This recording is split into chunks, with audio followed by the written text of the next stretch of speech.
प्रथम भगति संतन कर संगा, दूसरी रति मम कथा प्रसंगा, गुरुपद पंकज सेवा, तीसरी भगति अमान, चौथी भगति मम गुण गण करह कपट तजगान। मंत्र जाप मम दृढ़ विश्वासा, पंचम भजन सुवेद प्रकाशा, छठदम शील विरति बहु कर्मा, निरति निरंतर सज्जन धर्मा, सातम मोमहि सब जग देखा, मोते अधिक संत कर लेखा, आठम जथा लाभ संतोषा, सपने हूं नहीं देखह पर दोषा, नवम सरल सब सन छल हीना, मम भरोस ही हरसन दीना, नौमहि एकहु जाके होई, नारी पुरुष चराचर जोई, सोई अतिशय प्रिय भामिनी मोरे, सकल प्रकार भगति दृढ़ तोरे। भगवान कह रहे हैं कि 9 में से यदि एक भी किसी के अंदर हो, चाहे वो स्त्री हो पुरुष हो, चर अचर भी कह दिया उन्होंने, तो चराचर जगत में कोई भी हो जिसमें एक भी लक्षण है, कहते हैं प्रभु मुझे प्राणों से भी प्रिय है। और सबरी तुझ में तो 9 के 9 लक्षण हैं। प्रभु कहते हैं कि 9 में से यदि एक भी लक्षण है किसी में, वो मुझे प्राणों से प्रिय है। और शबरी के अंदर तो 9 के 9 लक्षण हैं वो भक्ति के। समझ में आया? पहली भक्ति संतों के प्रति प्रेम, सत्संग सुनने की लालसा, संतों का सानिध्य अच्छा लगने लग जाए तो समझ लीजिए ये पहली भक्ति का लक्षण है। प्रथम भगति संतन कर संगा, ये भक्ति का लक्षण है पहला। दूसरी रतिमम कथा प्रसंगा, भगवान की कथा अच्छी लगने लग जाए, ये दूसरा लक्षण है। गुरुपद पंकज सेवा, गुरु के चरणों की, गुरु घर की सेवा, ये तीसरा लक्षण है। चौथी भगति मम गुण गण करह कपट तजिगान, भगवान के गुणों का गान करने लग जाए, भगवान की कथा सुनाने लग जाए, ये चौथा लक्षण है। जैसे सुन के गए दूसरों को भी सुनाया, ये चौथा लक्षण है। मंत्र जाप मम दृढ़ विश्वासा, पंचम भजन सुवेद प्रकाशा, गुरु के द्वारा दिए हुए मंत्र का जाप करना और उसमें विश्वास दृढ़ होना, ये पांचवा लक्षण है भक्ति का। इसमें कई बार हम गड़बड़ी कर जाते हैं। क्या करते हैं? 5 मिनट कुछ कोई और नाम जप लिया, 5 मिनट कुछ और कर लिया, फिर दिखाई देता है कि टीवी पे लगाया तो किसी ने कुछ और महिमा, गणेश जी की महिमा गा दी तो गणेश जी का नाम जपने लग गए, राम जी की महिमा गा दी तो राम जी का जपने लग गए, भगवान शिव की महिमा, शिव कथा सुनने लगे तो भैया ओम नमः शिवाय, ओम नमः शिवाय। माता की महिमा सुनाई किसी ने तो माता का मंत्र जपने लग गए। मतलब गंगा गए तो गंगा राम, जमुना गए तो जमुना राम, ये नहीं चलेगा। गुरु के द्वारा, गुरु ने जो तुम्हें मंत्र दिया है, वैद्य तुम्हें जो दवाई दोगे वो खाओगे कि तुम्हें जो अच्छी लगेगी वो खाओगे। डॉक्टर दवाई देता है तो जांच के देता है ना, कि जो तुम्हें रोग है, बीमारी है, उस बीमारी को ठीक करने के लिए दवाई देता है। और आप वो दवाई ना खा के कहते ये तो दवाई कड़वी है, ये मुझे अच्छी नहीं लगती, मैं तो ये वाली दवाई खाऊंगी, तो महाराज रोग और बढ़ेगा, बीमार और पड़ोगे, ठीक नहीं होगे फिर। तो भगवान राम कह रहे हैं कि पांचवा लक्षण है ये, जो गुरु ने दे दिया है। मेरा वैद्य गुरु गोविंदा, हर हर नाम औखद मुख देवे, काटे जम के फंदा। यदि यम की फांस को काटना चाहते हो, जन्म और मृत्यु के इस बंधन को तोड़ना चाहते हो, संसार से आवागमन के चक्र को खत्म करना चाहते हो, यदि मुक्ति को चाहते हो, यदि उस आनंद को चाहते हो, तो जो गुरु ने तुम्हें मंत्र दिया है उसमें विश्वास दृढ़ होना चाहिए। चाहे कोई स्वर्ग की संपदा ही क्यों ना देने लग जाए आपको, उसको भी ठुकरा दो उसके आगे। गुरु के ऊपर इतना विश्वास। इतिहास में ऐसी बहुत सारी घटनाएं हुई हैं। अभी 350वां गुरु तेग बहादुर महाराज जी का जन्म वो गया है, शहीदी दिवस। 6 शिष्य साथ में होते हैं गुरु जी के, दिल्ली जब जाते हैं सर देने के लिए, और गुरु जी को जिस पिंजरे में बंद किया है उनके ठीक सामने ही एक एक शिष्य को निकाला जाता है और उसे यातनाएं दी जाती हैं। ध्यान से सुनना थोड़ा सा, कभी विचार करके देखना, चिंतन करके देखना। विश्वास हो तो कैसा, दृढ़ता हो तो कैसी। मानो शिष्यों की परीक्षा ली जा रही हो। प्रकृति मानो इतनी क्रूरतम परीक्षा भी ले सकती है, लेकिन शिष्य जो वाकई में शिष्य होते हैं, जो गुरुमुख होते हैं, वो परीक्षा में उत्तीर्ण होते हैं। गुरु सामने हैं, उनसे कहा जा रहा है तुम इस गुरु के लिए मरना चाहते हो जो खुद को तो बचा नहीं पा रहे, तुम्हें क्या बचाएंगे, ये तुम्हें कैसे संसार रूपी सागर से पार करेंगे। लोग ताने मार रहे हैं वहां पर, यदि इनमें कुछ ताकत होती तो तुम्हें बचाए ना आकर। शिष्य का विश्वास की परीक्षा हो रही है वहां। रुई बांधी पूरे शरीर पर और आग लगा दी। रुई एकदम नहीं जलती, धीरे धीरे एकदम भभक के जलती है, फिर धीरे धीरे सुलगती है। उबलती हुई डैंग के अंदर, पानी के अंदर बिठा दिया, जैसे आलू उबालते ना वैसे उबाल दिया। चरखड़ियों पर कीले गड़ी हुई हैं और उस पर चढ़ा दिया। गुरु के सामने यह सारा किया जा रहा है। मंद बंद कटवाए काटे हैं। जब वो काटने लगा ना तो उसने यहां से काट दिया पहला ही। उसने कहा भाई ठहर जा। बोले क्या हुआ, डर गया, दर्द हो रहा है? बोले डरा नहीं। बोले लगता है तुझे बंद का मतलब नहीं समझ में आता। बंद ये नहीं होता, बंद ये होता है। बंद यहां से ऐसे काट जहां जहां बंद हैं। पीड़ा नहीं हो रही होगी, क्योंकि गुरु की कृपा अंदर से।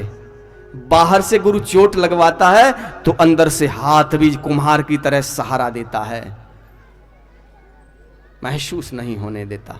जो सच में अगर विश्वास ऐसा है गुरु के चरणों में, एक पल के लिए भी नहीं आया, क्योंकि गुरु अभी थोड़ी ना दिखा रहे हैं कि मैं क्या हूं क्या नहीं हूं। गुरु तो जिस वक्त शिष्य को अपनाते हैं, धारण करते हैं, दीक्षा देते हैं, उसी वक्त प्रमाण दे देते हैं कि मैं क्या हूं।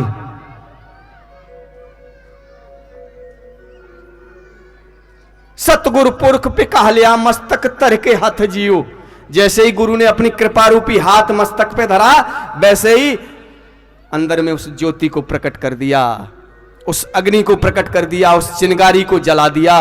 वह चिंगारी अब दिनों दिन बढ़ती है, बुझती नहीं है, घटती नहीं है, कम नहीं होती है। बीज यदि पड़ जाए और उसे खाद पानी सही से मिलने लग जाए तो वो नष्ट होगा कि बढ़ेगा? बढ़ता है। ठीक ऐसे ही तो गुरु जी के सामने ही उनके 6 शिष्यों को शहीद कर दिया गया। आखिर में गुरु जी को शहीद किया गया है। तो विश्वास गुरु के चरणों में ऐसा हो अडिंग कि मेरा गुरु क्या है मुझे पता है, किसी को बताने की आवश्यकता नहीं है। मेरा प्रेम मेरा और मेरे गुरुदेव का प्रेम है, किसी के द्वारा बनाया हुआ नहीं है कि वो अच्छा बोलेगा तो अच्छा होगा, वो बुरा बोलेगा तो बुरा हो जाएगा। नहीं, वह उसकी अपनी धारणा हो सकती है, अपना व्यवहार हो सकता है, लेकिन मैंने जाना है गुरुदेव को, मैंने देखा है उनको, उनके प्रेम को। तो ये 5वां लक्षण है भक्ति का। मंत्र जाप मम दृढ़ विश्वासा, पंचम भजन सुवेद प्रकाशा, छठदम शील विरति बहु कर्मा। वैराग्य भाव धारण करके, आसक्ति नहीं। एक संतों की मंडली थी, उसमें महात्मा लोग, मंडली में महात्मा लोग इकट्ठे होकर चलते थे पहले।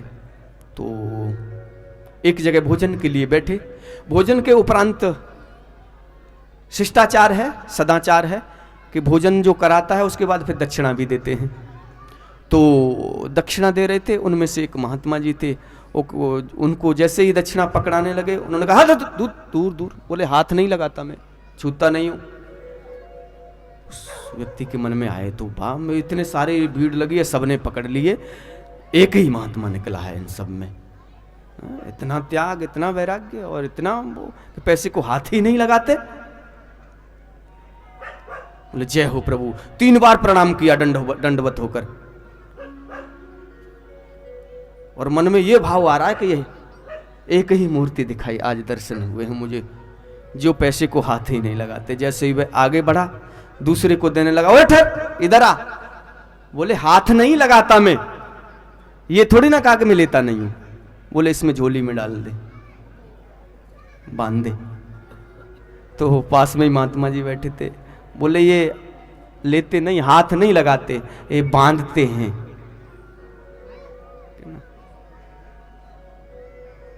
वैराग्य कैसा? वैराग्य लेने और न लेने से कोई वैराग्य का परिचय नहीं है। यह वैराग्य एक अवस्था है। सारी दुनिया का वैभव तुम्हारे पास हो, फिर भी उसमें आसक्त ना हो तुम, एक क्षण में छोड़ने की तत्परता हो। जैसे गौतम बुद्ध ने राजपाट का परित्याग कर दिया, राम जी ने एक पिता के इशारे पर राज्य को छोड़ दिया कि नहीं? भरत जी ने छोड़ा कि नहीं? सब कुछ होते हुए भी वैरागी हैं। वैराग्य एक अवस्था है, वस्तुओं का संग्रह और त्याग देना यह वैराग्य नहीं है। क्षमा सोहती उस भुजंग को जिसके पास गरल हो, नहीं उसे जो दंतहीन विषहीन विनीत सरल हो। जिस सांप के पास विष ही नहीं है, वह कहे कि मैं जो तुझे काटता नहीं हूं, काट भी लेगा तो कौन सा असर कर जाएगा? जहर ही नहीं है। तो त्याग का अर्थ मतलब है, यदि है हमारे पास फिर भी हम उसका सदुपयोग करें, उसमें बंधे ना, अहम ना करें, उसका दुरुपयोग ना करें। यह है वैराग्य। वैराग्य का मतलब यह नहीं है कि कुछ नहीं है, यह वैराग्य है। मन में तो वह सब कुछ धारण कर रखा है, यह वैराग्य नहीं है।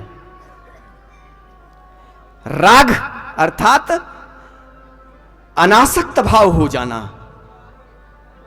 आप घर में होते हुए भी कई बार घर में नहीं होते, कई बार एक जगह बैठे हुए भी आप नहीं बैठे होते, नहीं सुन रहे होते, कौन कौन आपके पास से निकल गया नहीं पता चलता आपको। बैठे तो हो, उपस्थित तो हो, मन आपका उसे ग्रहण नहीं कर रहा। ऐसा वैराग्य होना चाहिए आपके मन में। यदि त्यागने की अवस्था आए, त्यागने का अवसर आए, एक पल ना लगे छोड़ने में, देने में। यदि कोई कुछ मांगता है आपसे, आपके पास आवश्यकता से अधिक है, या आप देने के लायक हैं, सामर्थ्यवान हैं, एक पल ना लगे आपको देने में। यह है वैराग्य। वैराग्य का मतलब यह नहीं है कि भिखारी की तरह घूमते रहो, यह वैराग्य है। व्यवस्था नहीं है वैराग्य। वैराग्य मन की अवस्था है। छठदमशील विरति बहु कर्मा, निरत निरंतर सज्जन धर्मा। सज्जन व्यक्ति का यही धर्म है कि निरंतर कर्म तो करो, लेकिन वैराग्य रूप से कर्म में बधो मत। यदि कोई प्रशंसा कर दे तो फूल ना जाओ, यदि कोई अपमानित कर दे तो भी दुखी ना हो जाओ। सुख दुखे समय कृत्वा लाभा लाभो जया जयो। सुख में ज्यादा सुखी ना हो और दुख में दुखी ना हो, बराबर बने रहो। यदि कोई तारीफ करे तब भी कोई बात नहीं, और कोई निंदा कर दे तो भी कोई बात नहीं। है ऐसी अवस्था क्या? नहीं है तो फिर वैरागी कहां से हुए? संसार की कोई भी वस्तु आपके मन को आसक्त न कर सके, वह है वैराग्य। अपनी तरफ खींच ना सके, आकर्षण पैदा न कर सके, वह है वैराग्य। थल विहीन कहीं कब हुक जामा, संत हृदय उपजय नहीं कामा। आकाश में फूल नहीं खिलते, संत के हृदय में संसार की ऐसी कोई वस्तु ही नहीं है जो काम पैदा कर सके। काम का मतलब इंद्रिय उत्तेजना का नाम काम नहीं है। काम का मतलब है कामना, किसी भी विषय, किसी भी वस्तु के प्रति आसक्ति, आकर्षण, उसे काम कहा गया है। तो संसार की कोई भी ऐसी वस्तु नहीं जो संत के हृदय में कामना पैदा कर दे, आकर्षण पैदा कर दे। यह है वैराग्य। क्या है ऐसा कोई वैरागी जो किसी भी संसार की वस्तु और विषय के प्रति आकर्षित नहीं होता? नहीं है। हमें नहीं दिखता इसका मतलब ये नहीं है कि है नहीं, अवश्य होगा। क्यों? यह धरती कभी भी शूरवीरों से, दानियों से और संतों से खाली नहीं होती। हां, हो सकता है कमी आ जाती है। जैसे मुक्तामणि हर हाथी के कंठ में नहीं होती, मस्तक में नहीं होती। लाल हर गुदड़ी में भी नहीं मिलता। सिंह झुंडों में नहीं चलते। ऐसे ही जिस संत की बात कर रहे हैं वह भी जमातों में नहीं चलते। वो तो करोड़ों में कोई एक विरला मिलेगा आपको जिसके अंदर वह अवस्था है। और ये अवस्था क्रम से है। जब ना एक सीढ़ी है, पहली सीढ़ी संत के प्रति प्रेम, मिलन, सत्संग। दूसरा कथा अच्छी लगने लग जाए। क्रमशः होगा, धीरे धीरे एक एक सीढ़ी पर पैर रखते हुए ऊपर की तरफ उठोगे। और पांचवी सीढ़ी पर जैसे ही कदम रखोगे, मंत्र का विश्वास दृढ़ होता जाएगा, भजन करोगे, तब ये भाव, वैराग्य वाला ऐसा भाव आएगा। सातम मोम ही सब जग देखा, तब आपको भगवान राम कह रहे हैं कि मुझ में ही सारा जगत, सारी सृष्टि दिखाई देगी तुम्हें। और कहते हैं मुझसे अधिक संत करे लेखा। तब आपके मन में यह भाव आएगा, इस अवस्था तक पहुंचाने वाला कौन है? गुरु। गुरु ही तो है, संत ही तो हैं जो हमें यहां तक लेकर आए हैं। एक संत हुई है,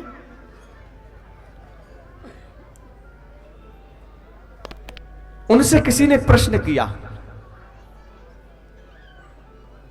समय की थोड़ी कमी है, वैसे मैं जो बात कर रहा हूं, बोल रहा हूं, वो आपको समझ में आ रही है? कुछ बातें समझ में आती हैं मेरी? कहीं ऐसा तो नहीं कि मैं चिल्लाए जा रहा हूं, समझ में ना आ रही हूं? एक घटना याद आई।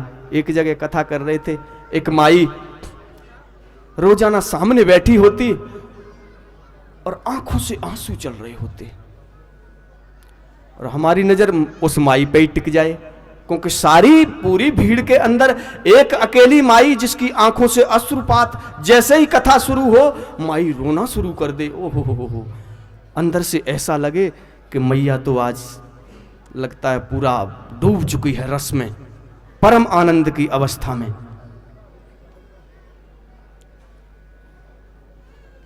एक दिन हमने पूछ दिया, मैया बड़ा आनंद आ रहा होगा, आपके इतनी जल्दी भाव कैसे जुड़ जाते हैं? तो मैया पता है क्या कहती है? बोले बेटा तरस आवे है।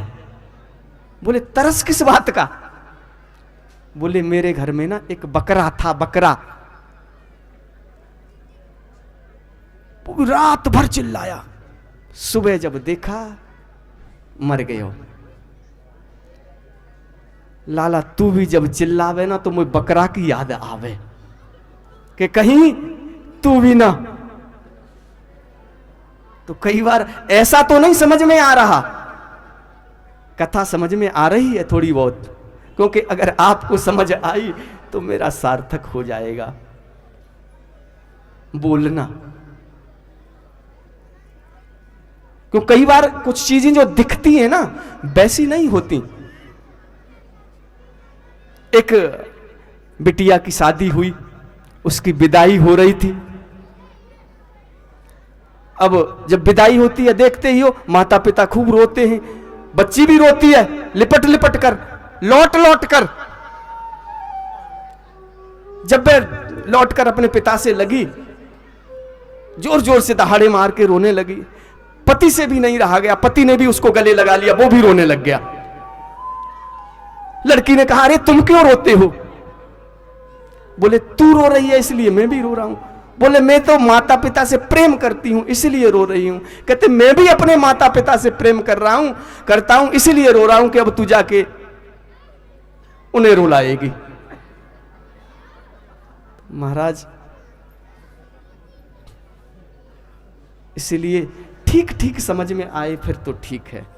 और इधर माता सबरी को भगवान ने नवधा भक्ति का उपदेश दिया है और मां सबरी ने प्रभु के सामने ही अपनी देह का परित्याग किया और प्रभु वहां से सबरी को परम धाम की प्राप्ति करा के भगवान आगे की तरफ चलते हैं। सबरी से ही पता लगता है, सबरी ही बताती हैं कि आगे ऋषिमुख पर्वत पर आप जाइए, वहां पर आपकी भेंट सुग्रीव से होगी, सुग्रीव से मित्रता करो प्रभु और आगे का मार्ग वहीं से मिलेगा। तो प्रभु ऋषिमुख पर्वत की तरफ चलते हैं और ऋषिमुख पर्वत की तलहटी में जैसे ही प्रवेश करते हैं, सुग्रीव ने आते हुए दो बालकों को देखा, दो युवराजों को देखा। माथे पर जूड़ा बंधा हुआ है, हाथ कमर में तलवार लटक रही है, दो दो गदाएं कमर में लटक रही हैं, कंधे पर धनुष धारण किए हुए हैं, पीठ पर तुड़ीर है, भेष तपस्वियों का है, लेकिन कोई क्षत्रिय प्रतीत हो रहे हैं।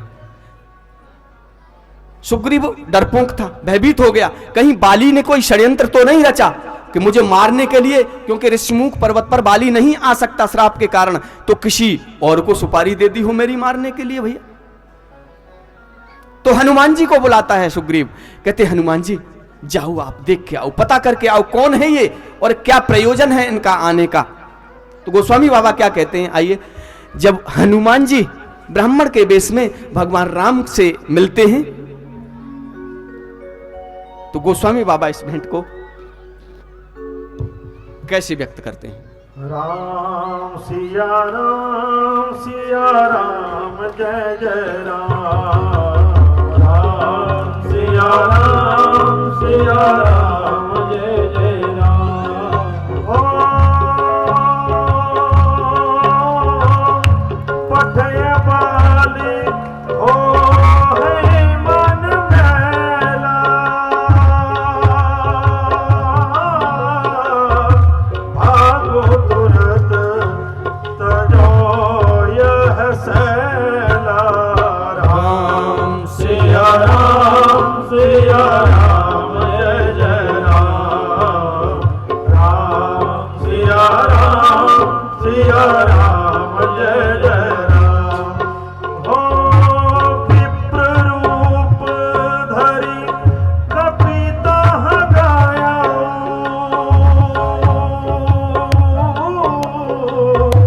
माथ नाई पूछत यस भयायु। राम सिया राम जय जय राम, राम सिया राम जय जय राम। हनुमान जी ब्राह्मण का रूप धारण करके प्रभु के सामने पहुंचते हैं और पूछते हैं कौन हैं आप। प्रभु अपना परिचय बताते हैं और जैसे ही प्रभु ने अपना परिचय बताया, हनुमान जी भी अपना वास्तविक स्वरूप में आते हैं। हनुमान जी राम जी को साथ में लेकर सुग्रीव से मित्रता कराते हैं। अग्नि को साक्षी मानकर राम और सुग्रीव जी की मित्रता होती है। सुग्रीव कहता है प्रभु मैं आपकी सीता जी की खोज में मदद करूंगा। भगवान कहते हैं कि तेरा जो दुख है, कष्ट है, उसे मैं हरण करूंगा। मित्र का यही कर्तव्य है। मित्र वही है जो मित्र की दुख और सुख में साथ दे। इसलिए तेरा दुख है वो मेरा भी दुख है, जो तेरा शत्रु है वह मेरा शत्रु है। तो भगवान के कहने से सुग्रीव एक बार फिर से बाली को ललकारता है और बाली युद्ध करने के लिए आता है। मुष्टिका का प्रहार बाली करता है, सुग्रीव से नहीं सहा जाता, वापस भाग के आता है। कहता है प्रभु आपने बचाया क्यों नहीं मुझे, बाली का वध क्यों नहीं किया। प्रभु ने कहा कि तुम दोनों भाइयों की शक्ल एक जैसी है, इसलिए मैं भ्रमित हो गया था, कहीं बाण तुझे न लग जाता, इसलिए मैंने बाण नहीं चलाया। अब जा दोबारा से तू। भगवान ने एक हार की माला उसके गले में डाल दी। अब मुझे माला के माध्यम से तेरी पहचान रहेगी कि तू सुग्रीव है और वह बाली है। दोबारा से फिर से युद्ध होता है और भगवान बाली का एक ही बाण में वध कर देते हैं, धराशायी कर देते हैं। और बाली और राम का जो संवाद है तो बड़ा लंबा हो जाएगा, मैं संक्षिप्त में कहता हूं। बाली ने पहले तो कहा प्रभु से कि प्रभु आप तो धर्म के लिए अवतरित हुए हैं, लेकिन मुझे व्याध की तरह क्यों मार दिया, और मैं शत्रु और बाली वो सुग्रीव मित्र कैसे हो गया आपका। कई प्रश्न कर डाले एकदम। भगवान ने कहा क्या तुझे नहीं पता मैंने तुझे क्यों मारा है। अनुज बधू भगनी सुत नारी सुन 60 कन्या समचारी। कहते ये चारों अपनी कन्या के समान होती हैं और तूने अपने ही छोटे भाई की पत्नी को जबरदस्ती रख लिया है। कहते इसलिए मैंने तेरा वध किया है, तू अहंकारी है। भगवान ने और बहुत सारी बातें, बाली ने बुद्धि का प्रयोग किया लेकिन नहीं समझ में आ जाती है कि भगवान के आगे चतुराई नहीं चल सकती, तो समर्पण कर देता है और अपने पुत्र का मरने से पहले अपने पुत्र अंगद का हाथ भगवान के हाथ में दे देता है। प्रभु मैं तो आपकी सेवा नहीं कर सका अहंकार के कारण, मेरा पुत्र आपकी सेवा करे, आपकी सेवा में रहे, इसको आप रखिएगा। और इस प्रकार बाली प्रभु को सामने देखकर ही भगवान कहते भी अगर तू जीना चाहता है तो मैं जिंदा कर देता हूं। बाली कहता नहीं प्रभु, इस अवसर के लिए तो योगी लोग तपस्या करते हैं कि एक बार राम जी सामने आ जाएं और प्राणों का परित्याग कर दूं। आज वह अवसर मेरे सामने है तो मैं इस अवसर को कैसे गवा सकता हूं, इसलिए प्रभु नहीं, मुझे जीना नहीं है अब। और बाली अपने प्राणों का परित्याग कर देता है। तारा उसकी पत्नी जो है उसको पता लगता है, तो तारा विकल देख रघुराया दीना ज्ञान हरिलीनी माया। तारा को भी विकल देखकर भगवान उसको ज्ञान देते हैं और तारा को भी समझ में आ जाता है कि भगवान ने जो किया अच्छा किया और जो भी हुआ अच्छा हुआ, आगे भी अच्छा ही होगा। और सुग्रीव को भगवान किष्किंधा का राजा बना देते हैं, क्योंकि अभी जो समय था वह बरसात का समय, तो उसमें तो खोज हो नहीं सकती। भगवान ने कहा थोड़ा समय आप राज्य करो, जैसे ही वर्षा ऋतु थमेगी शरद ऋतु शुरू हो जाएगी, तब आगे की योजना को क्रियान्वित करेंगे। शरद ऋतु आने के बाद भी सुग्रीव राजकाज में इतना व्यस्त हो गया, वैभव में इतना डूब गया कि उसे याद ही नहीं रहा। तो प्रभु श्री राम लक्ष्मण से कहते हैं, हे लक्ष्मण वर्षा बीत गई, अब शुद्ध शरद ऋतु आती है। देखो मैं कितना अभागा हूं, शुद्ध नहीं सिया की पाई है। कपिदल का एक भरोसा था, वह तो भी मुझसे दूर हुआ। माया की महातरंगों में वचनों का बेड़ा चूर हुआ। जो वचन किए थे सुग्रीव ने वो भूल गया। पहले तो प्रभु थोड़े से क्रोध में आके मानो व्यक्त करना चाहते हैं कि मैं सुग्रीव का वध कर दूंगा, एक ही बाण से मैंने वाली को मारा, मैं एक ही बाण से सुग्रीव को भी मार दूंगा, लेकिन मारूं कल। मानो लक्ष्मण को समझाना चाहते हूं। और लक्ष्मण जी धनुष बाण लेकर सुग्रीव को डांटने के लिए जाते हैं। प्रभु थोड़ा बोले क्रोध में नहीं, बोले डरपोक है, पहले ही भागता फिर रहा है वो, लेकिन कहीं ज्यादा डरा दिया तो किष्किंधा छोड़ के ही ना भाग जाए, इसलिए डराना उतना ही कि काम बन जाए, समझ में आ जाए, क्योंकि वो बहुत डरपोक है, भागता बहुत है वो। और यदि उसे पता लग गया कि तुम आ रहे हो और क्रोध में हो, तो वो कहीं किष्किंधा छोड़ के न भाग जाए, इसीलिए शांत होके जाओ। और इधर हनुमान जी को पहले ही पता लग जाता है कि सुग्रीव ने प्रभु का जो वचन दिया था उसे विसार दिया। सुग्रीव को समझाता है और सुग्रीव को साथ लेकर भगवान के पास आते हैं। आगे की तैयारी होती है सीता जी की खोज के लिए, तो टोलियां बनाई जाती हैं चारों दिशाओं में भेजने के लिए। इधर हनुमान जी के साथ में अंगद हैं, जामवंत जी हैं और वानर यूथ साथ में लेकर दक्षिण दिशा की तरफ हनुमान जी निकलते हैं। हनुमान जी जब जाने लगते हैं तो भगवान अपनी एक मुद्रिका है वह हनुमान जी को देते हैं कि जब तुम जाओ तो ये मेरी पहचान है, पता लग जाएगा जानकी को जब दोगे कि आपको मैंने ही भेजा है। और हनुमान जी चारों दिशाओं में निकल जाते हैं वानर। हनुमान जी चलते चलते, लेकिन जाने से पहले सुग्रीव ने एक बात कह दी थी कि महीने के भीतर भीतर रिपोर्ट करना है आके। यदि समय निकल गया और उसके बाद कोई आया, कहते आना ही मत, अगर आया तो उसे जीवित नहीं छोड़ूंगा, मार डालूंगा मैं। लक्ष्य रख दिया, टारगेट रख दिया। संकेत बहुत हैं, कथा लंबी हो जाएगी, इसलिए उन पर नहीं जाते हुए मैं सीधा कथा के ऊपर। हनुमान जी अपने साथियों के साथ में, अंगद इत्यादि जामवंत साथ में हैं। काफी दूर निकल आते हैं, मानो सागर की लहरों की आवाज आ रही हो। वहां उनको अब भूख और प्यास भी लग रही है, भूख प्यास से व्यथित हैं।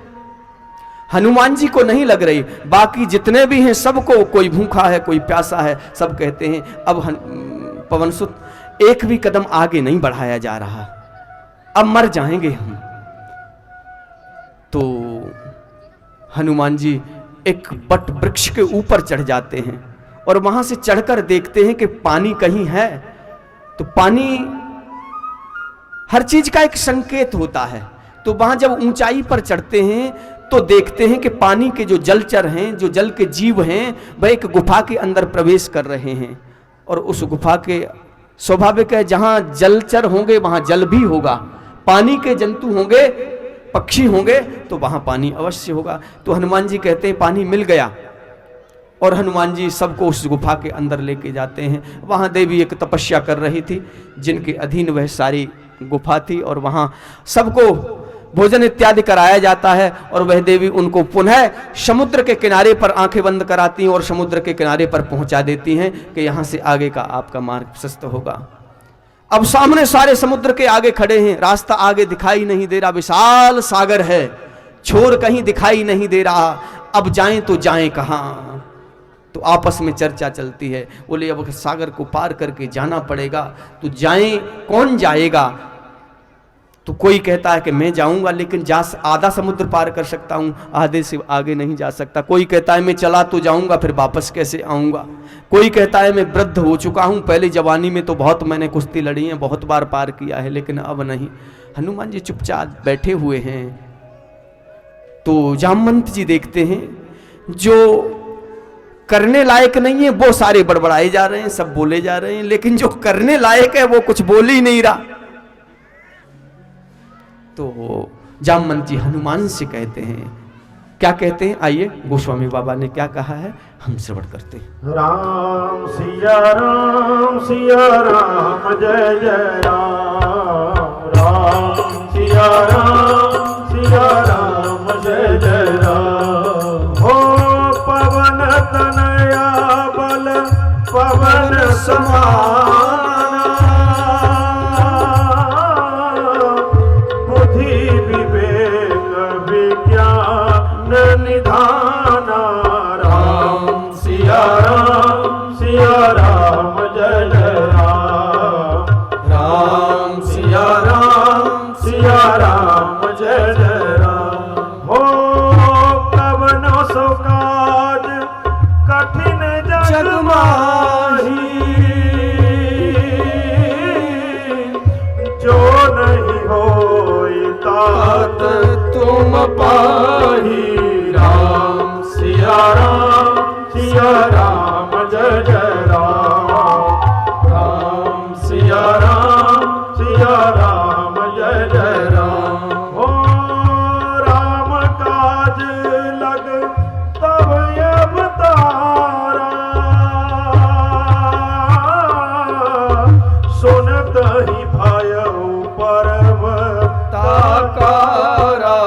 राम सिया राम जय जय राम, राम सिया राम।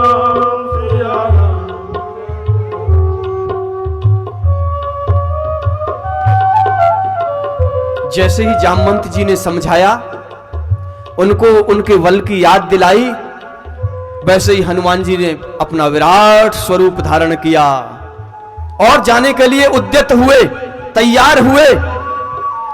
और देखते हैं कहां से जाऊं, क्योंकि उस बेग को संभालने के लिए भी तो कोई स्थान होना चाहिए। मरम स्थान ढूंढा हनुमान जी ने, एक ऊंचा सा स्थान ढूंढा और उस पर चढ़ गए। और आगे गोस्वामी बाबा क्या कहते हैं?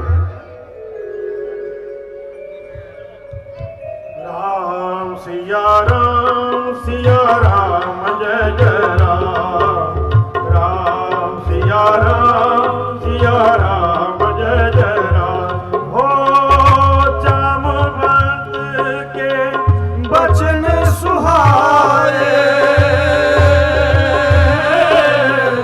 सुनी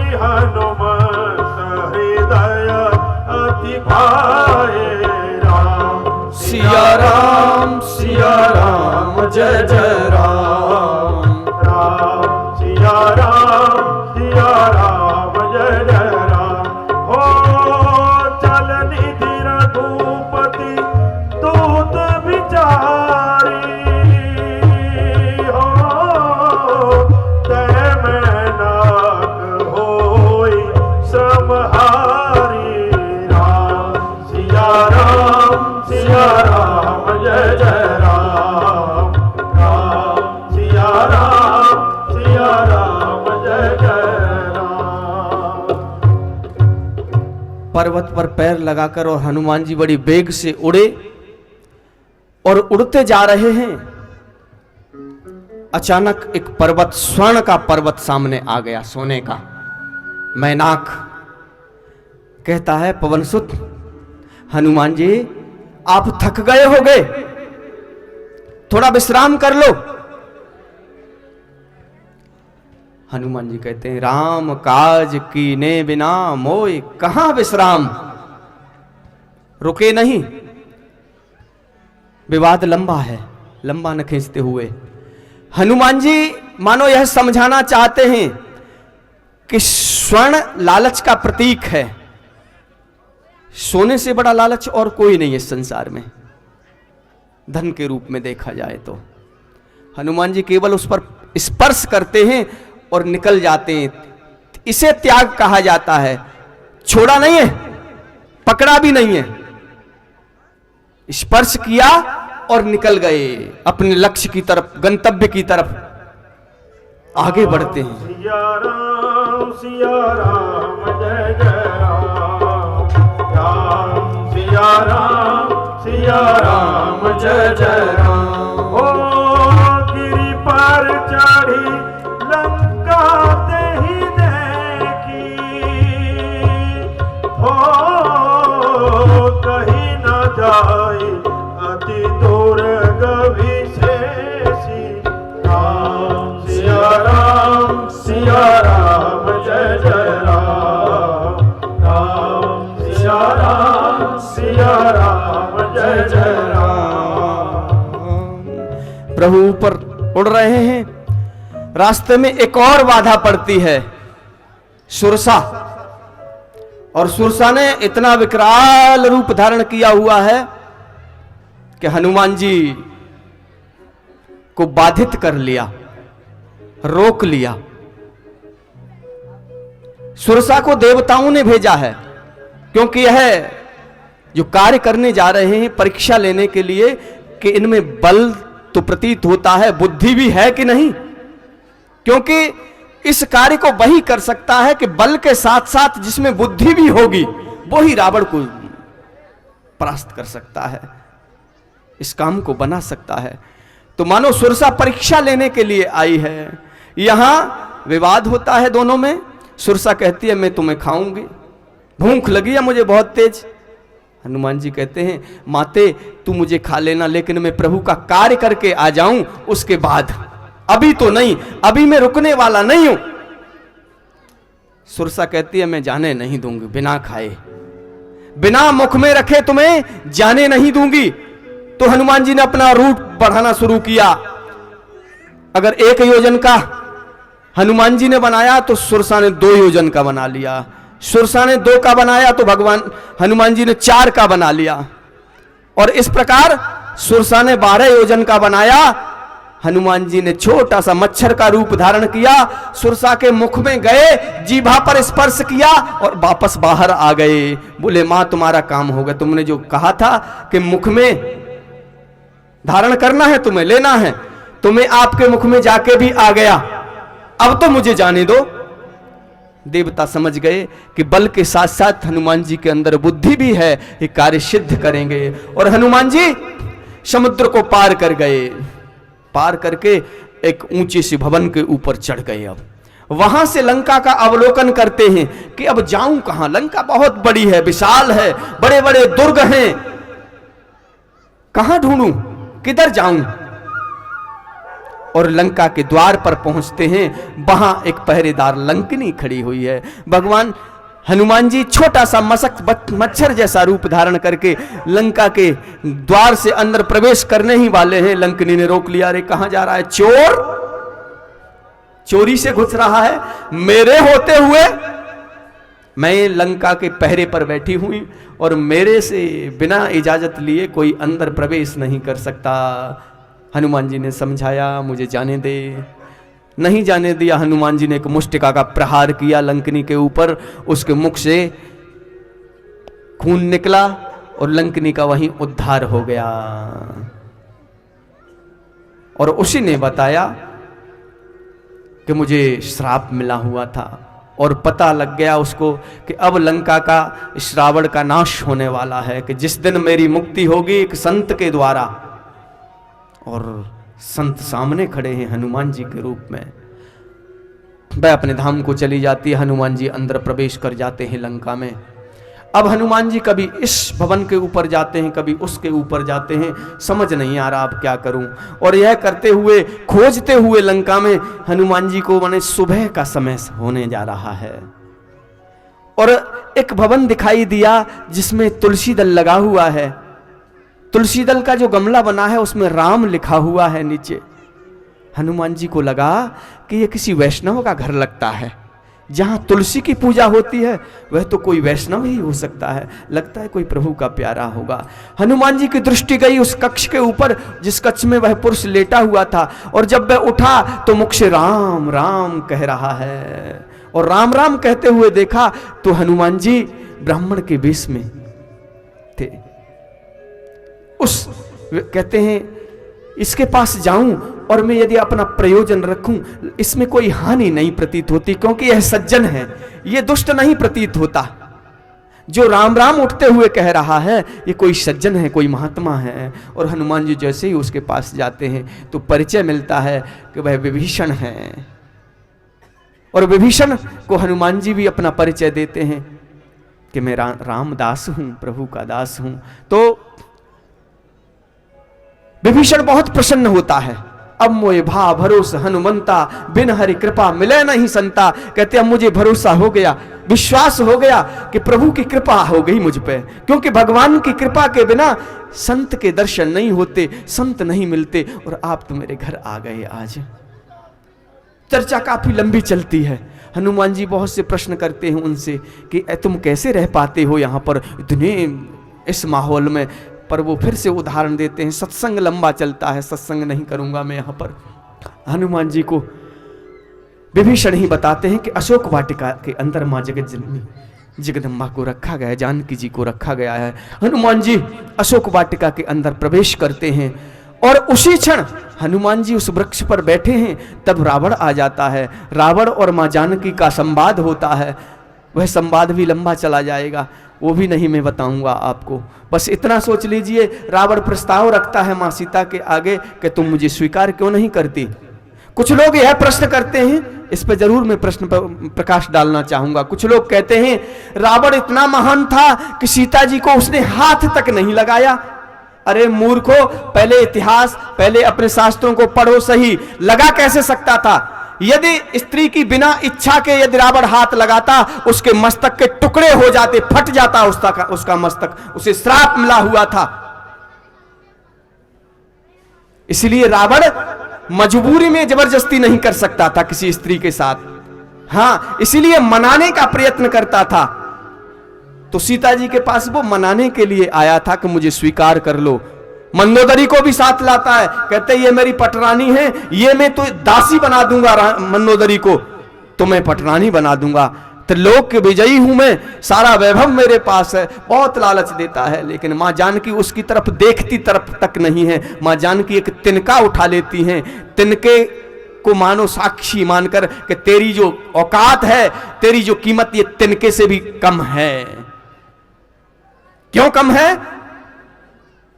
लोग कहते हैं यदि मां जानकी तिनके को ओट के बीच में इसलिए लेके आती थी, यदि सीधी दृष्टि मां की पड़ जाती तो रावण वहीं भस्म हो जाता, जल जाता। इसलिए तिनके को तो साक्षी मानकर वह बात करती हैं, उससे दृष्टि तिनके पे रहती है, जवाब रावण को देती हैं। यह सारा दृश्य हनुमान जी देख रहे हैं। आइए एक भजन के माध्यम से हनुमान जी अंगूठी डालते हैं।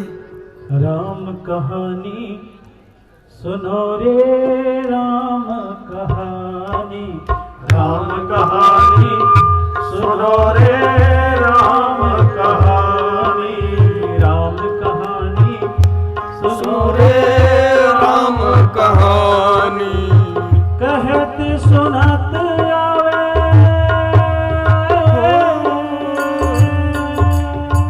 कहत सुनत आवे अखियों में पानी।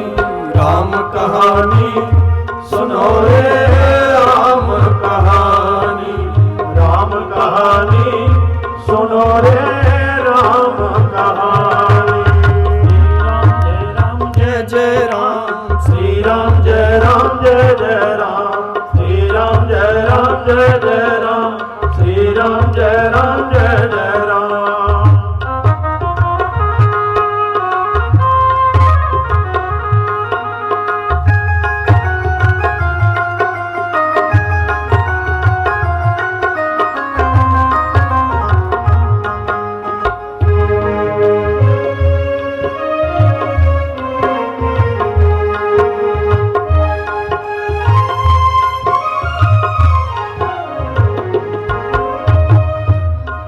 दशरथ के राज दुलारे, कौशल्या की आंख के तारे, दशरथ के राज दुलारे, कौशल्या की आंख के तारे। दशरथ के राज दुलारे, कौशल्या की आंख के तारे, दशरथ के राज दुलारे, कौशल्या की आंख के तारे। वे सूर वंश के सूरज, रघुकुल के उजियारे, वो सूर्य वंश के सूरज, रघुकुल के हो उजियारे। राजू नयन बोले,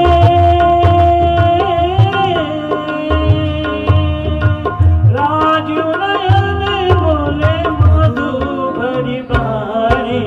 राम कहानी सुनो रे राम कहानी, राम कहानी सुनो रे राम कहानी।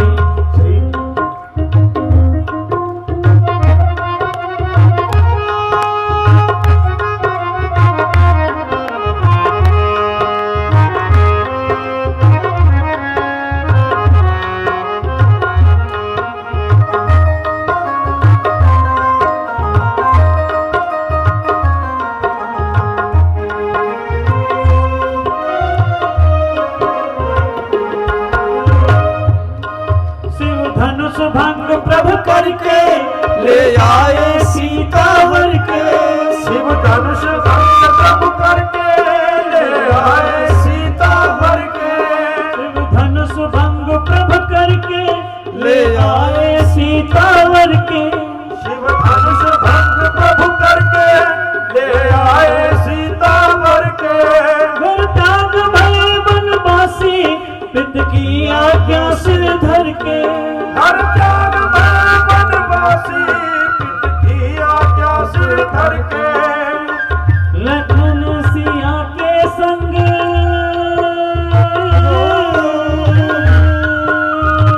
लखन सिया के संग जोड़ी राजधानी। राम कहानी सुनो रे राम कहानी, राम कहानी सुनो रे राम कहानी। श्री राम जय राम जय जय राम, श्री राम जय राम जय जय राम, श्री राम जय राम जय जय राम, श्री राम जय राम जय जय राम।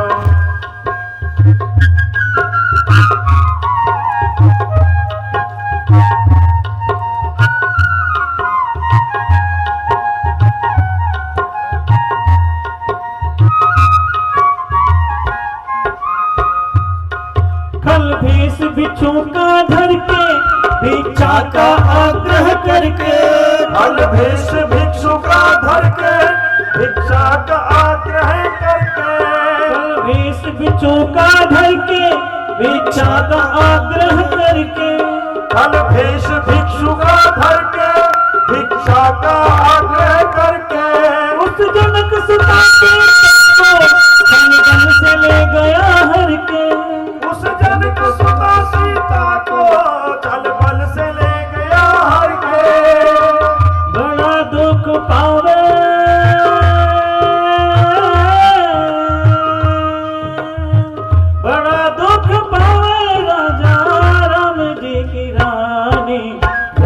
कहानी सुनो रे राम कहानी, राम कहानी सुनो रे राम कहानी। कहत सुनत आवे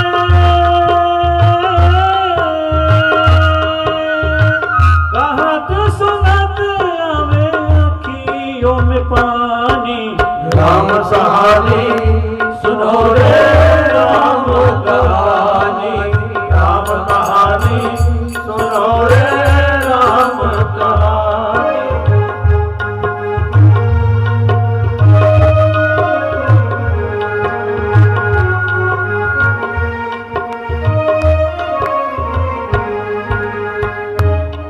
श्री राम ने मोहि पठायो, मैं राम दूत बन आयो। श्री राम ने मोहे पठायो, मैं राम दूत बन आयो। राम ने मोहि पठायो, मैं राम दूत बन आयो। श्री राम ने मोहे पठायो, मैं राम दूत बन आयो। सीता माता की सेवा में रघुबर का संदेशा लायो। सीता माता की सेवा में रघुवर का संदेशा लायो, और संग लायो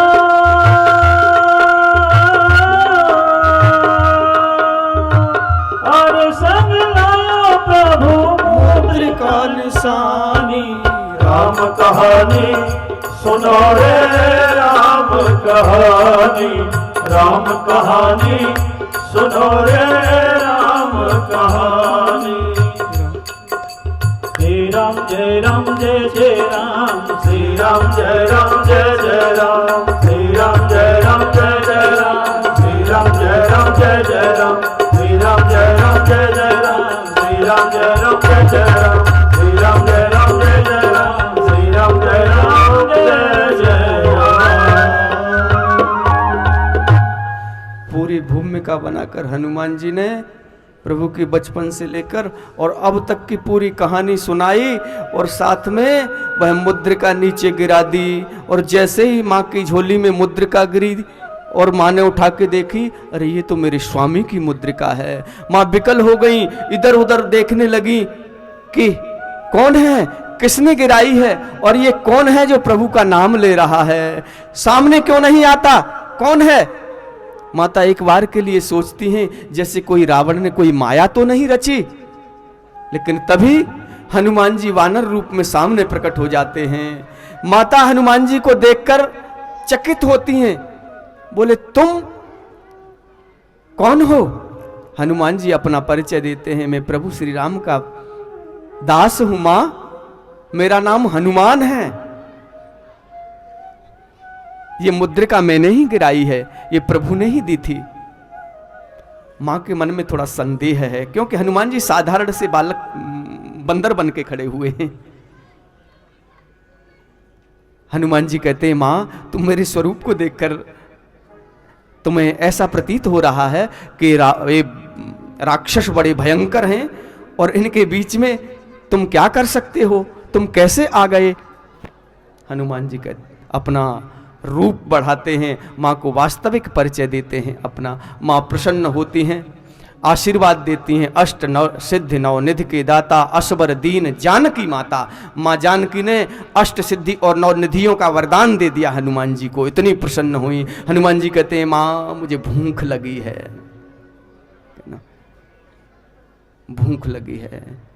और हनुमान जी, माँ कहती हैं जाओ, रावण का वन बहुत सुंदर है, जो मन करे खाओ।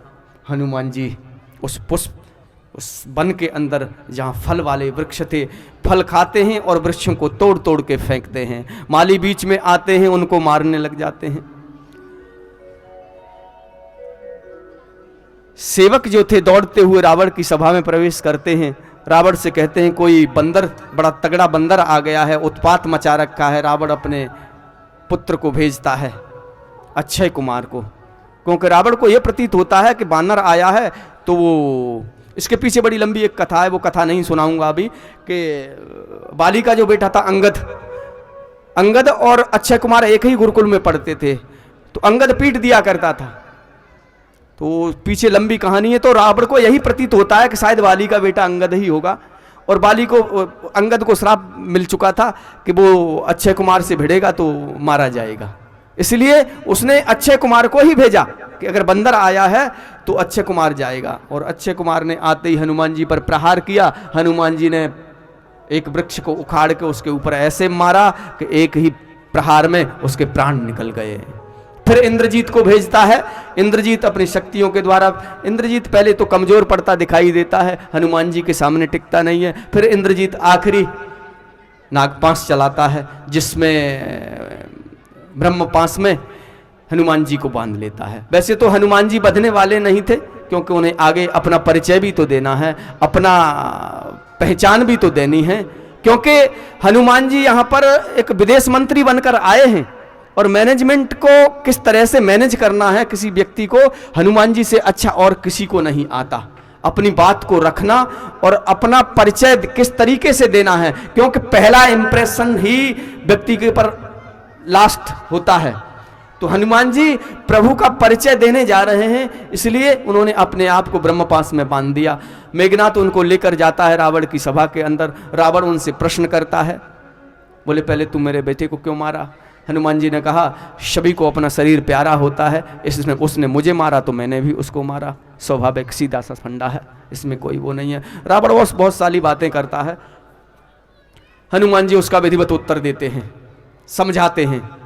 हनुमान जी को भेजने के पीछे एक और कारण भी है, पर मैं ज्यादा गहराई में न जाते हुए, क्योंकि हनुमान जी शंकर जी के ही अवतार हैं, शंकर जी रावण के गुरु हैं, तो गुरु का ही सबसे पहला अधिकार होता है अपने शिष्य को समझाने का। माने वो हनुमान जी गुरु की भूमिका में आए हैं अपने शिष्य को समझाने के लिए कि भाई सामने जो हैं वो कोई साधारण नहीं है, उनकी शरण में हो जा। हनुमान जी समझाने का प्रयास करते हैं, नहीं समझता, हनुमान जी को ही दंडित करने के लिए कहता है। तो विभीषण जी कहते हैं दूत को मारा नहीं जाता, और ये दूत बन के आए हैं, इसलिए कुछ और कर सकते हो।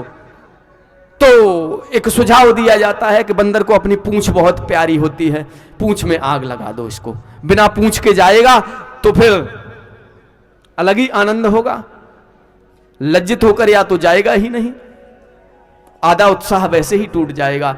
तो सबको ये सुझाव बहुत अच्छा लगता है, और हनुमान जी की पूंछ में कपड़ा बांधना आरंभ करते हैं, मानो अपनी चिता स्वयं ही तैयार कर रहे हो। क्योंकि बुद्धि जब घूमती है ना व्यक्ति पर, जब मनुष्य की बुद्धि पर नाश छाता है ना, तो फिर उसे सामने क्या होने वाला है दिखाई नहीं देता, उसका परिणाम दिखाई नहीं देता, मानो अपनी ही चिता स्वयं तैयार कर रहे हों। लोगों ने कपड़े बांधना शुरू किया, हनुमान जी ने अपनी पूंछ को बढ़ाना आरंभ किया। कभी उन्हें तो यहां तक कहा कि लंका का सारा कपड़ा हनुमान जी की पूंछ में लग गया, तेल डाल दिया गया ऊपर से और हनुमान जी की पूंछ में आग लगा दी। और जैसे ही आग लगी, हनुमान जी ने अपना विकराल रूप दिखाया, एक भवन से दूसरे, दूसरे पे तीसरे, तीसरे से चौथे पर, और हनुमान जी लंका में छलांग लगाते जा रहे हैं, और जिस भवन पर चढ़ जाते हैं उसी में आग लग जाती है। और कभी उन्हें यहां तक कहा कि हनुमान जी ने पूरी लंका में आग लगा दी, केवल एक घर बचा, विभीषण का बस।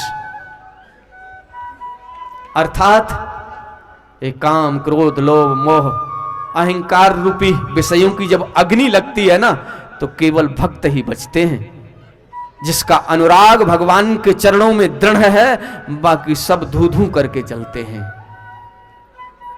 और इधर हनुमान जी ने लंका में आग लगी, अपना परिचय दिया, रावण भयभीत हो गया और अपनी पूंछ को समुद्र में बुझाते हैं, मां जानकी को प्रणाम करते हैं, और मां जानकी हनुमान जी को अपनी चूड़ामणि देती हैं कि संकेत के रूप में, कि ताकि प्रभु को यह पता लग जाए कि हाँ तुम सुध लेकर आए हो, पता लेकर आए हो। जैसे राम जी ने उधर अंगूठी दी थी, मां ने इधर से चूड़ामणि दे दी, और हनुमान जी उस चूड़ामणि को लेकर वहां से वापस आते हैं।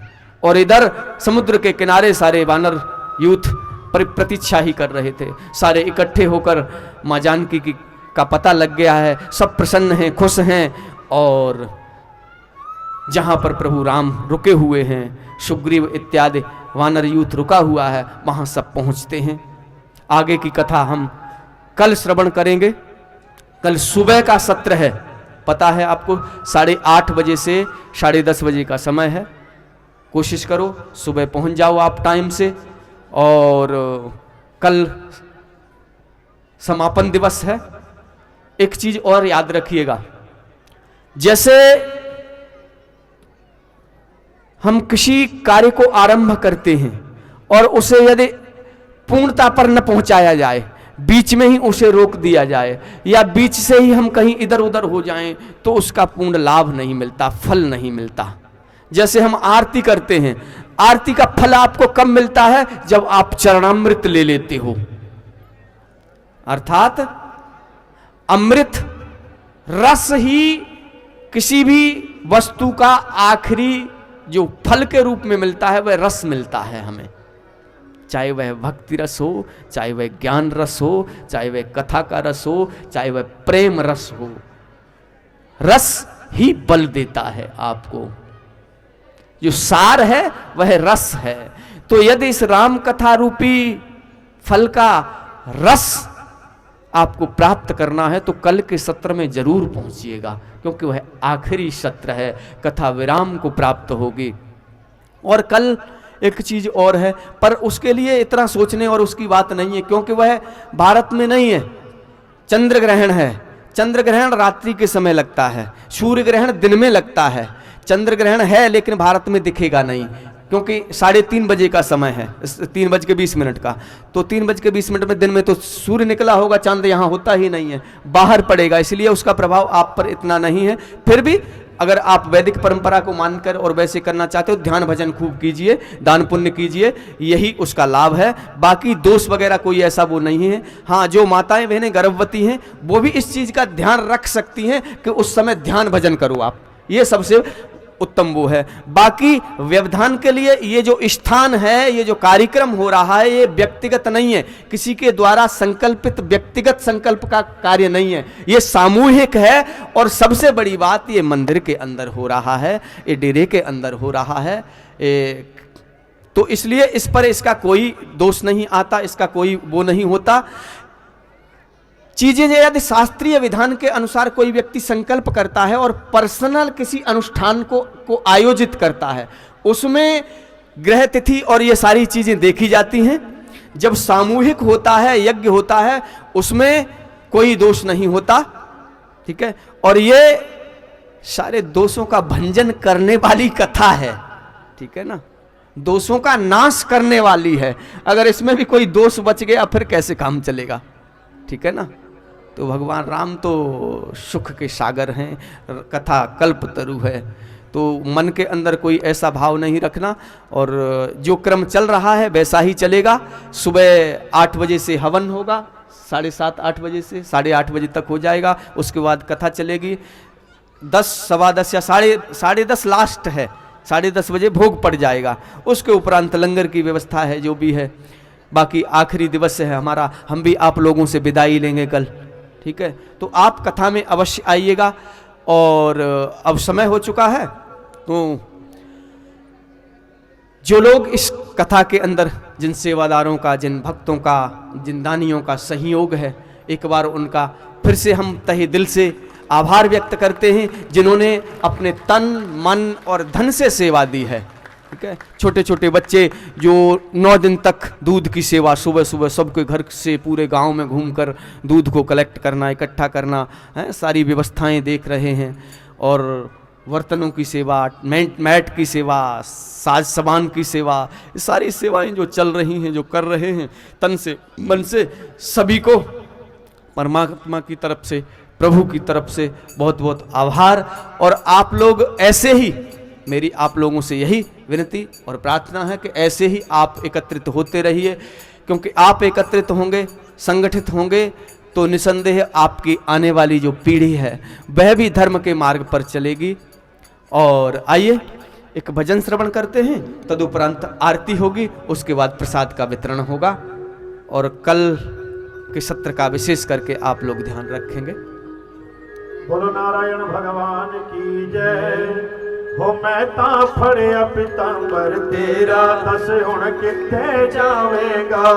मैं तां फड़िया पितांबर तेरा, दस हुण किथे जावेगा। हुण मैं आन निगाह कर तेरे, किथे मूंह छुपावेगा हुण मैं आन दिगा दर तेरे किथे मूंह छुपावेगा ओ मैं तां फड़िया पीतांबर तेरा दस हुण किथे जावेगा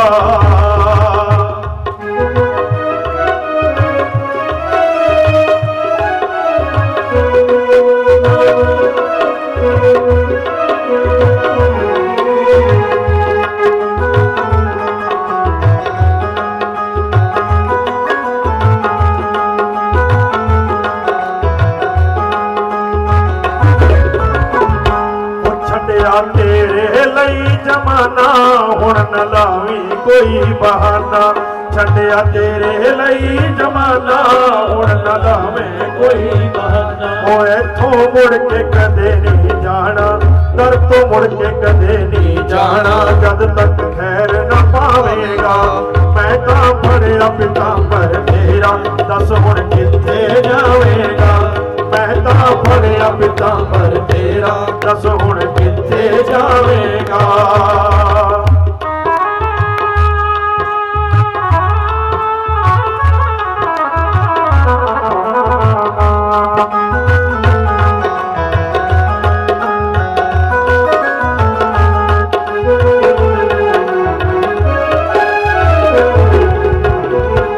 झूठे कीते कौल करार बेड़ा हजे न कीता पार झूठे कीते कौल करार बेड़ा हले न कीता पार छड्डिया मैनू हद विचकार छड्डिया मैनू हद विचकार किस दिन पार लगावेगा मैं तां फड़िया पीतांबर तेरा दस हुण किथे जावेगा मैं तां आन डिगा दर तेरे किथे मूंह छुपावेगा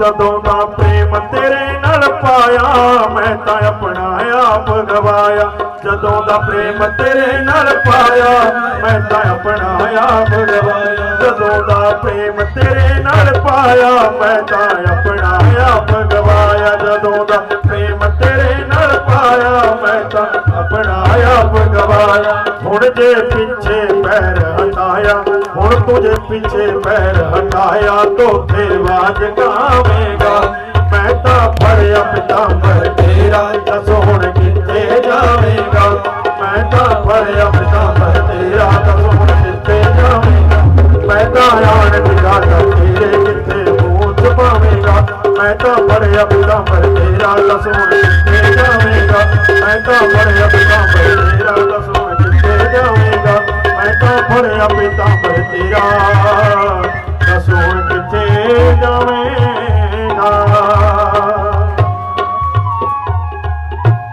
बोलो नारायण भगवान की जय। सभी भक्त प्रेमी जन अपने अपने स्थान पे खड़े हो जाएंगे, भगवान की दिव्य आरती में शामिल होंगे। बड़े प्रेम भाव से भगवान की आरती करनी है जी। ओम चंद्रमा मनसो जात चक्षुः सूर्यो अजायत श्रोत्राद वायुश्च प्राणश्च मुखादग्निर्जायत दीपो ज्योति परब्रह्मा दीपो ज्योति जनार्दन दीपो हर्तु मे पापम आरती दीप नमोस्तुते आरती दीप नमोस्तुते शुभम करोतु कल्याणम आरोग्यम सुख संपदां शत्रुं बुद्धि विनाशं च आरती दीप नमोस्तुते आरती दीप नमोस्तुते। बड़े ही प्रेम भाव के साथ भगवान की आरती। पुत्र दो फोटो खींच देना। हे राजा राम तेरी आगे से भी आरती गाऊं हमारा भी खींच। हे राजा राम तेरी आरती गाऊं ओ आरती गाऊं प्यारे तुमको मनाऊं आरती गाऊं प्यारे तुमको मनाऊं हे राजा राम तेरी आरती गाऊं हे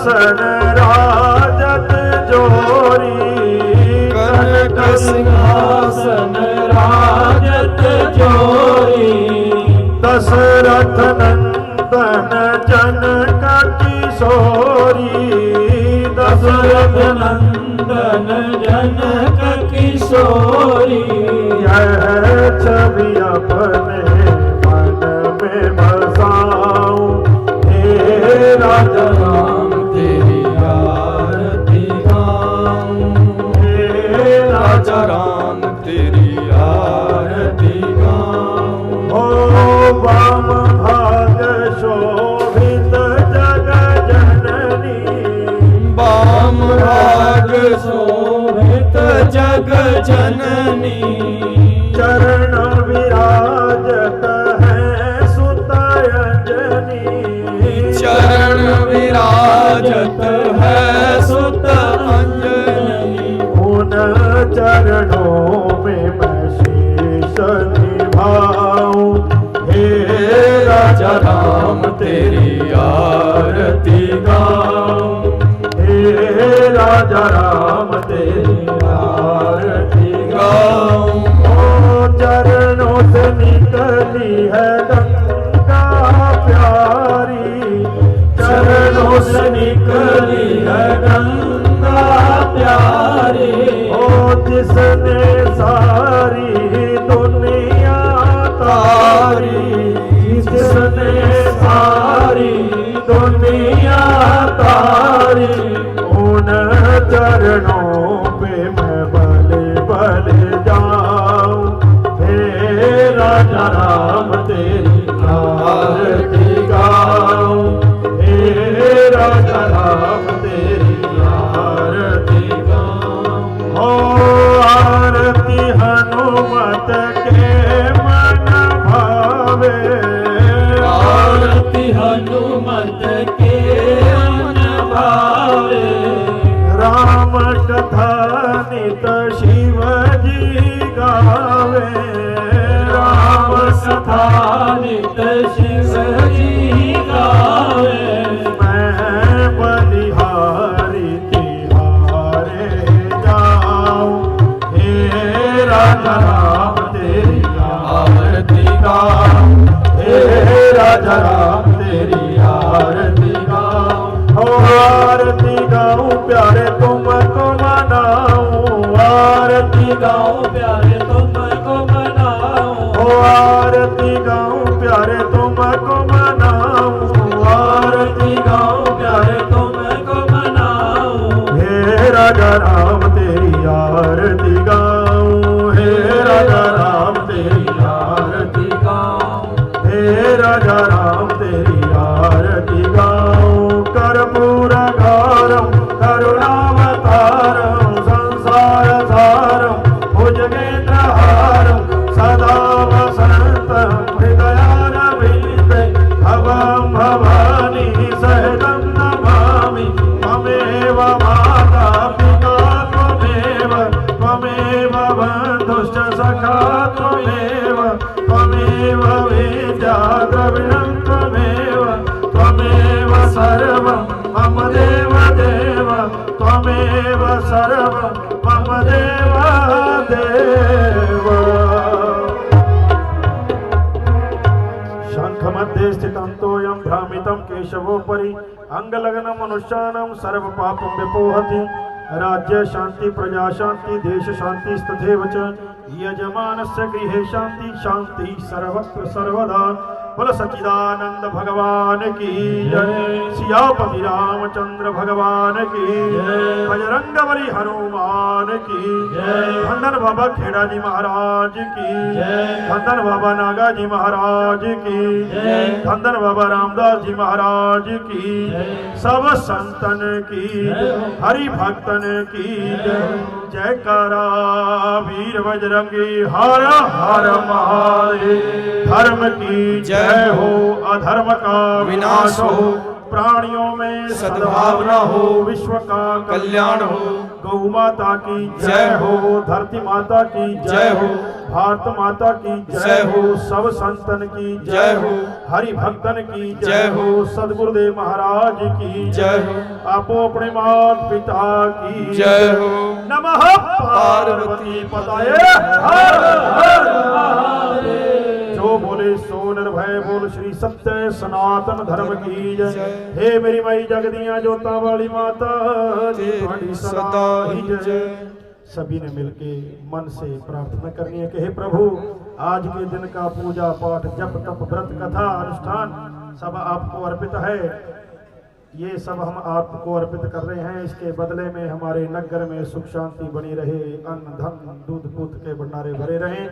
ये नगर हर प्रकार की दुख विपदा से दूर रहे और आपकी कथा आपकी भक्ति रूपी गंगा यहाँ पे सदा प्रवाहित होती रहे। आपकी कृपा सदा बनी रही, ऐसी हमारी प्रार्थना है। ओम यज्ञेन यज्ञमय जन्तदेवास्तानि धर्माणि प्रथमान्यासन्ना तेहनाकं महिमानः सचन्त यत्र पूर्वे साध्याः सन्ति देवाः नाना सुगन्धि पुष्पाणि यथा कालोद्भवानि च पुष्पाञ्जलिर्मया दत्तं गृहाण परमेश्वर।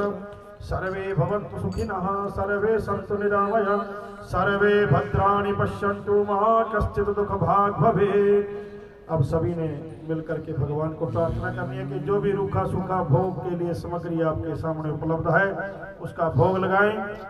पर्दा कर लें जी और भगवान को प्रार्थना करें। ओम नाभ्यायासेदंतरिक्षगुं शेषनो देवहौ समवर्तत पद्भ्यां भूमिदिशास्तोत्रं तथा लोकान् कल्पयन्।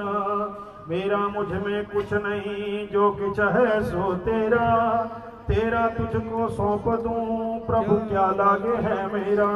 यह भोजन चाख्यो हरि यह अमृत हो जाए, अमृत भोजन चाख के तेरा दास अमर हो जाए। लगे भूख कटे रोग बोलो हर हर महादेव। सभी भक्तजन अपने अपने स्थान पे बैठ जाएंगे। प्रसाद की व्यवस्था के अनुसार प्रसाद मिलेगा। बोलो नारायण भगवान की जय।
बोल बाबा नागाजी महाराज की जय।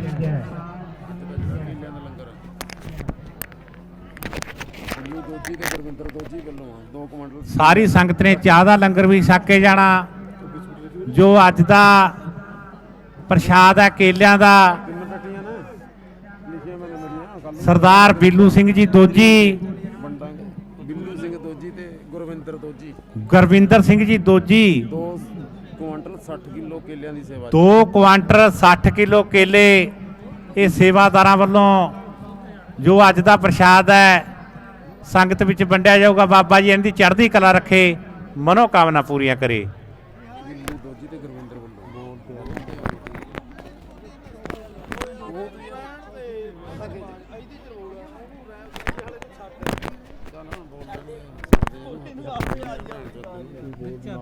चाबी मेरे को नहीं है। कल तो बोले यार 1000 रुपया देगा दी जसविंदर। कोई नहीं बात तड़के लिखा दी। तो बोल भाई हेलो बोल दे तू बोल दे। जंटा मिस्त्री 200 रुपया बोल दे होर ना कोई। सरदार जांटा सिंह जी मिस्त्री उन्होंने वालों 200 रुपया बाबे दे लंगर दान दिता गया। बाबा जी चढ़दियां कला रखे। रमेश कुमार गरीश 2100 रुपया। रमेश कुमार ਕੁਮਾਰ 2100 ਰੁਪਏ 2100 ਰੁਪਿਆ ਬਾਬੇ ਦੇ ਲੰਗਰ ਚ ਦਾਨ ਭੇਜਿਆ, ਬਾਬਾ ਜੀ ਚੜ੍ਹਦੀ ਕਲਾ ਰੱਖੇ। ਸਿਮਰਨ ਕੌਰ 200 ਰੁਪਏ ਸਿਮਰਨ ਕੌਰ 200 ਰੁਪਿਆ ਬਾਬੇ ਦੇ ਲੰਗਰ ਚ ਦਾਨ ਦੇ ਕੇ ਗਏ ਨੇ, ਬਾਬਾ ਜੀ ਚੜ੍ਹਦੀਆਂ ਕਲਾ ਰੱਖੇ। ਬੋਲਣਾ ਨਤਰ ਮੋਟੀ ਮੋਟੀ ਚਲ ਗੁਪਤਦਾਨ 500 ਰੁਪਏ ਗੁਪਤ ਦਾਨ 500 ਰੁਪਿਆ ਬਾਬੇ ਦੇ ਭੰਡਾਰੇ ਦੇ ਵਿੱਚ ਦਾਨ ਭੇਜਿਆ, ਬਾਬਾ ਜੀ ਚੜ੍ਹਦੀਆਂ ਕਲਾ ਰੱਖੇ। ਫਟਾਫਟ ਚੱਲੀ ਜੀ। ਮੇਵਾ ਸਿੰਘ ਬੋਪਾ ਰਾਏ 500 ਰੁਪਏ ਮੇਵਾ ਸਿੰਘ ਜੀ ਬੋਪਾ ਰਾਏ, ਉਹਨਾਂ ਵੱਲੋਂ ਵੀ 500 ਰੁਪਿਆ ਬਾਬੇ ਦੇ ਭੰਡਾਰੇ ਦਾ ਦਾਨ। ਗੁਰਚਰਨ ਸਿੰਘ 1500 ਰੁਪਏ ਗੁਰਚਰਨ ਸਿੰਘ ਜੀ 1500 ਰੁਪਿਆ ਬਾਬੇ ਦੇ ਭੰਡਾਰੇ ਦਾ ਦਾਨ। ਤਾਰਾ ਦੋਜੀ 200 ਤਾਰਾ ਦੋਜੀ ਜੀ 200 ਰੁਪਿਆ ਬਾਬੇ ਦੇ ਲੰਗਰ ਦਾ ਦਾਨ। ਗੁਪਤਦਾਨ 100 ਰੁਪਏ ਗੁਪਤ ਦਾਨ 200 ਰੁਪਿਆ ਬਾਬੇ ਦੇ ਭੰਡਾਰੇ ਵਾਸਤੇ ਦਾਨ ਭੇਜਿਆ। ਬੋਲਦੇ ਗੁਪਤਦਾਨ ਹੋਰ ਬੋਲਦੇ 200 ਗੁਪਤਦਾਨ 200 ਰੁਪਿਆ ਹੋਰ ਗੁਪਤ ਦਾਨ ਮਹਾ ਕਲਿਆਣ। ਗੁਰਕੀਰਤ ਸਿੰਘ ਛੋਟਾ ਬੱਚਾ 500 ਰੁਪਏ ਗੁਰਕੀਰਤ ਸਿੰਘ ਜੀ ਛੋਟਾ ਜਿਹਾ ਬੱਚਾ 500 ਰੁਪਿਆ ਬਾਬੇ ਦੇ ਭੰਡਾਰ ਚ ਦਾਨ ਦੇ ਕੇ ਗਏ ਨੇ, ਬਾਬਾ ਜੀ ਚੜ੍ਹਦੀਆਂ ਕਲਾ ਰੱਖੇ। ਦਰਸ਼ਨ ਸਿੰਘ 100 ਰੁਪਏ ਦਰਸ਼ਨ ਸਿੰਘ ਜੀ 100 ਲੱਖ ਦਾ ਬੜੇ ਬਾਬੇ ਦੇ ਲੰਗਰ ਚ ਦਾਨ ਦੇ ਕੇ ਗਏ ਨੇ, ਬਾਬਾ ਜੀ ਚੜ੍ਹਦੀਆਂ ਕਲਾ ਰੱਖੇ। ਪ੍ਰਵੀਰ ਸਿੰਘ ਸਨ ਅਵਤਾਰੀ ਸਿੰਘ 500 ਰੁਪਏ ਪ੍ਰਵੀਰ ਸਿੰਘ ਜੀ ਸਨ ਅਵਤਾਰੀ ਸਿੰਘ ਜੀ 500 ਰੁਪਿਆ ਬਾਬੇ ਦੇ ਭੰਡਾਰ ਚ ਦਾਨ ਭੇਜਿਆ, ਬਾਬਾ ਜੀ ਚੜ੍ਹਦੀਆਂ ਕਲਾ ਰੱਖੇ। ਬਲਜਿੰਦਰ ਸਿੰਘ 100 ਬਸ ਬੋਲੀ ਆ ਕੱਲੇ ਬਲਜਿੰਦਰ ਸਿੰਘ ਜੀ 100 ਲੱਖ ਦਾ ਬੜੇ ਬਾਬੇ ਦੇ ਲੰਗਰ ਦਾ ਦਾਨ। ਗੁਪਤਦਾਨ 100 ਗੁਪਤ ਦਾਨ 100 ਲੱਖ ਦਾ ਬੜੇ ਬਾਬੇ ਦੇ ਭੰਡਾਰ ਦਾ ਦਾਨ। ਕਾਲਾ ਸਿੰਘ ਸਨ ਆਫ ਜਗਤ ਸਿੰਘ 500 ਰੁਪਏ ਕਾਲਾ ਸਿੰਘ ਜੀ ਸਨ ਆਫ ਜਗਤ ਸਿੰਘ ਜੀ 100 ਲੱਖ ਦਾ ਬੜੇ ਬਾਬੇ ਦੇ ਭੰਡਾਰ ਦਾ ਦਾਨ। ਬਾਬਾ ਟੇਲਰ 100 ਰੁਪਏ ਬਾਬਾ ਟੇਲਰ ਜੀ 100 ਲੱਖ ਦਾ ਬੜੇ ਬਾਬੇ ਦੇ ਲੰਗਰ ਦਾ ਦਾਨ। ਮਿੱਕਾ ਚਲੈਲਾ 500 ਮਿੱਤਾ ਚਲੈਲਾ ਜੀ 500 ਰੁਪਿਆ। ਮਿੱਕਾ ਮਿੱਕਾ ਜੀ 500 ਰੁਪਿਆ ਬਾਬੇ ਦੇ ਲੰਗਰ ਦਾ ਦਾਨ। ਬੰਦ ਕਰ ਲੈ ਜੋਨੀ ਸ਼ਰਮਾ ਹੁਕਮ ਚੰਦ ਪਟਿਆਲੇ ਤੋਂ 700 ਰੁਪਏ ਜੋਨੀ ਸ਼ਰਮਾ ਹੁਕਮ ਚੰਦ ਸ਼ਰਮਾ 700 ਰੁਪਏ 700 ਰੁਪਿਆ ਬਾਬੇ ਦੇ ਭੰਡਾਰ ਚ ਦਾਨ ਭੇਜਿਆ, ਬਾਬਾ ਜੀ ਚੜ੍ਹਦੀਆਂ ਕਲਾ ਰੱਖੇ। ਭਗਤ ਰਾਮ ਆਸਰਾ 200 ਭਗਤ ਰਾਮ ਆਸਰਾ ਜੀ ਉਹਨਾਂ ਵੱਲੋਂ ਹੀ 200 ਰੁਪਿਆ ਬਾਬੇ ਦੇ ਭੰਡਾਰ ਚ ਦਾਨ ਭੇਜਿਆ, ਬਾਬਾ ਜੀ ਚੜ੍ਹਦੀਆਂ ਕਲਾ ਰੱਖੇ।